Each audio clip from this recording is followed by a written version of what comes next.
Hello everyone, welcome back to my YouTube channel. So finally revised time table ಬಿಟ್ಟಿದ್ದಾರೆ ಮತ್ತು exam centres ಸಹ ಬಿಟ್ಟಿದ್ದಾರೆ. So ಡೀಟೇಲಾಗಿ ಎಲ್ಲ ನೋಡ್ತಾ ಹೋಗೋಣ. ಇನ್ನೂ ಯಾರ್ಯಾರು ಸಬ್ಸ್ಕ್ರೈಬ್ ಆಗಿಲ್ವೋ ಸಬ್ಸ್ಕ್ರೈಬ್ ಮಾಡ್ಕೊಳ್ಳಿ. ಸೊ ತುಂಬ ಜನ ಸುಮ್ಮನೆ ನೋಡ್ತಿದ್ದೀರ ವೀಡಿಯೋ, ಬಟ್ ನನಗೆ ಗೊತ್ತಾಗ್ತಿಲ್ಲ ಯೂಸ್ ಆಗ್ತಿದೆಯಾ ಅಥವಾ ಏನು ಅಂತ. ಪ್ಲೀಸ್ ಕಮೆಂಟ್ ಮಾಡಿ ಅಥವಾ ಲೈಕ್ ಮಾಡಿ, ಗೊತ್ತಾಗುತ್ತೆ. ಸೊ ಆ ಇನ್ಫಾರ್ಮೇಷನ್ ಬೆಸ್ಟ್ ಇದೆ ಅಥವಾ ಇನ್ನೂ ನಾನು ಇಂಪ್ರೂವ್ ಮಾಡ್ಕೊಬೋದು, ಬೇರೆ ಇನ್ಫಾರ್ಮೇಷನ್ಸ್ ಕೊಡ್ಬೋದು ಅಂತ.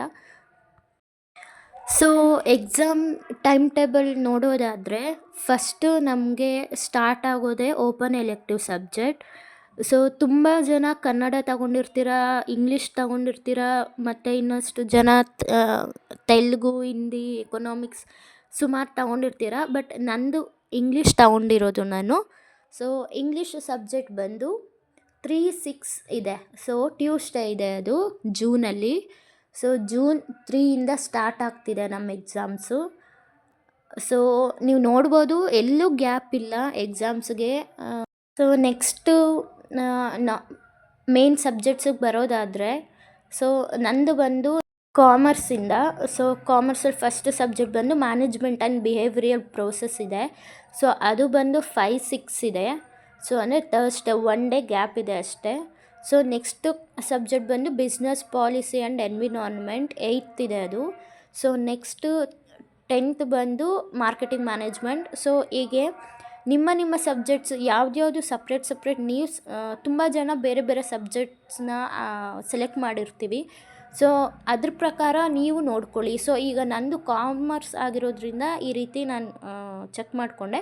ಸೊ ನಿಮ್ಮದು ಬೇರೆ ಏನಾದರೂ ಎಕನಾಮಿಕ್ಸ್ ಫೀಲ್ಡ್ ಆಗಿದ್ದರೆ, ಫೈನಾನ್ಷಿಯಲ್ ಈ ರೀತಿ ಏನಾದರೂ ಆಗಿದೆ ಅದ್ರ ಪ್ರಕಾರ ನೀವು ಚೆಕ್ ಮಾಡ್ಕೊಳ್ಳಿ.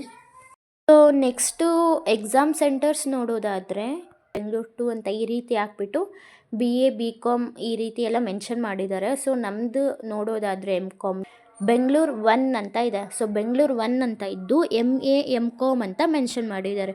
ಸೊ ಇದು ಬಂದು ಈ ಅಡ್ರೆಸ್ಸಲ್ಲಿ ಇರುತ್ತೆ. ಸೊ ಮೆನ್ಷನ್ ಮಾಡಿದ್ದಾರೆ. ಇದು ಯಾವುದೋ ಇಂಜಿನಿಯರಿಂಗ್ ಕಾಲೇಜ್ ಇದೆ ಬಟ್ ಇದು ಯಾವುದೋ ಹೊಸ ಊರು ನಾನು ಕೇಳ್ತಿರೋದು. ಅದು ನೋಡಬೇಕು. ನಿಮಗೆ ಅಡ್ರೆಸ್ ಏನಾದರೂ ಗೊತ್ತಾಗಲಿಲ್ಲ ಅಂದರೆ ಮ್ಯಾಪಲ್ಲಿ ಸರ್ಚ್ ಮಾಡಿ, ಆ ನೇಮ್ನ ಸರ್ಚ್ ಮಾಡಿ. ಸೊ ಮ್ಯಾಪಲ್ಲಿ ಗೊತ್ತಾಗುತ್ತೆ ನಿಮಗೆ. ಸೊ MCom ಬಿಟ್ಟು ಬೇರೆ BCom MA, ಸೊ ಇವರು ಸಹ ನೀವು ಚೆಕ್ ಮಾಡ್ಕೊಳ್ಳಿ. ಸಪ್ರೇಟಾಗಿ ಮೆನ್ಷನ್ ಮಾಡಿನೇ ಬಿಟ್ಟಿದ್ದಾರೆ. ಸೊ ಇಷ್ಟು ಎಕ್ಸಾಮ್ ನೋಟಿಫಿಕೇಷನ್ ಮತ್ತು ಸೆಂಟರ್ಸ್ದು. ಸೊ ನೆಕ್ಸ್ಟು ಆಲ್ ಟಿಕೆಟ್ ವಿಷಯಕ್ಕೆ ಬರೋದಾದರೆ, ಆಲ್ ಟಿಕೆಟ್ ಬಂದು ನೆಕ್ಸ್ಟ್ ಮಂತ್ ಫಸ್ಟ್ ವೀಕಲ್ಲಿ ಅಲೋಕೇಟ್ ಮಾಡ್ತಾರಂತೆ.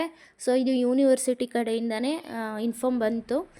ನೆಕ್ಸ್ಟ್ ಅವರು ಮತ್ತೆ ಇನ್ಫಾರ್ಮೇಷನ್ ಏನು ಅಂತ ಅಂದರೆ, ಈಗ ನಮಗೆ 3 ಸೆಟ್ಸ್ ಕ್ವೆಶನ್ ಪೇಪರ್ ಅಷ್ಟೇ ಇರೋದು. ತುಂಬ ಜನ ಹೇಳ್ತಾರೆ ಕ್ವೆಶನ್ ಪೇಪರ್ಸ್ನೇ ಸಾಲ್ವ್ ಮಾಡಿ ಅಂತ. ಹೌದು, ಕ್ವೆಶನ್ ಪೇಪರ್ಸ್ನ ಸಾಲ್ವ್ ಮಾಡಿ, ಬಟ್ ಯೂನಿವರ್ಸಿಟಿ ಹೇಳಿದ ಪ್ರಕಾರ ಏನು ಅಂದರೆ, ತುಂಬ ಇಯರ್ಸಿಂದ ಕ್ವೆಶನ್ ಪೇಪರ್ಸ್ನೇ ಕ್ವೆಶನ್ಸ್ನೇ ರಿಪೀಟ್ ಮಾಡ್ತಿದ್ದೀವಿ, ಚೇಂಜ್ ಇರಲಿ ಅಂದ್ಬಿಟ್ಟು ಚೇಂಜ್ ಮಾಡಿದ್ದಾರೆ. ಆದಷ್ಟು ನೀವು ಕ್ವೆಶನ್ ಪೇಪರ್ಸ್ನ ಸಾಲ್ವ್ ಮಾಡಿ. ಮತ್ತು ಅಸೈನ್ಮೆಂಟ್ಸ್ಗೆ ಕ್ವೆಶನ್ಸ್ ಕೊಟ್ಟಿದ್ರು ಅಲ್ವಾ, ಆ ಕ್ವೆಶನ್ಸಲ್ಲೂ ಎಕ್ಸಾಮ್ಗೆ ಬರ್ಬೋದು.